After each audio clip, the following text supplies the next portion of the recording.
इस कवितांश का भाव इस प्रकार है। रिमझिम करती हुई वर्षा की बूंदें हमसे कुछ कह रही हैं। वर्षा की बूंदों को छूने से सबके दिल में रोम सिहर उठते हैं। धरती पर वर्षा की धाराएं झरने लगती हैं। इससे मिट्टी के हर कण में कोमल अंकुर फूट पड़ते हैं। కవితాంశం యొక్క భావం తెలుగులో. రిమ్జిమ్ రిమ్జిమ్ క్యా కుచ్ కహతే బూందోं के स्वर. రిమ్జిమ్ రిమ్జిమ్ అనగా తుంపరగా కురియుచున్న వాన చినుకులు మనకేదో చెప్పాలనుకుంటున్నాయి. రోమ్ సిహర్ ఉట్టే ఛూతే వే భీతర్ అంతర్.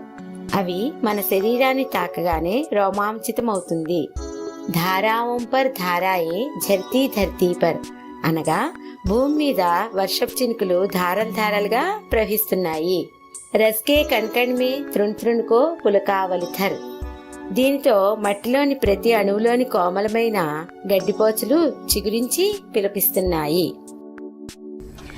पकड़वारी की धार झूलता है मेरा मन, आओ रे सब मुझे घेर कर गाओ सावन, आओ रे सब मुझे घेर कर गाओ सावन.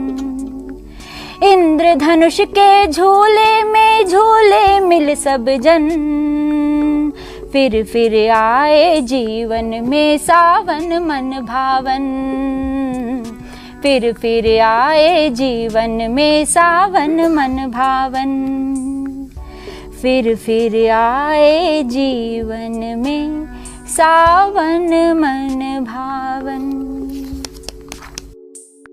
ఇప్పుడు కవితాగానం విన్నారు కదా, అందులోని పదాల ముఖ్యమైన అర్థాలను తెలుసుకుందాం. పకడ్నా దబోచనా, చంగుల్మే లేనా పట్టుకొనుట, వారి పానీ జల్ నీరు, ధార్ ధారా ధారగా వర్షం కురియుట, ఝూల్నా పేంగ్లేనా అనగా ఊగుట, మన్ హృదయ దిల్ మనస్సు, घेरना चारों ओर से छेंकना चारों तरफ से रोकना అనగా చుట్టుముట్టుట, గానా గీత్ గానా పాడుట, సావన్ శ్రావణ్ మాస్ అనగా శ్రావణ మాసము.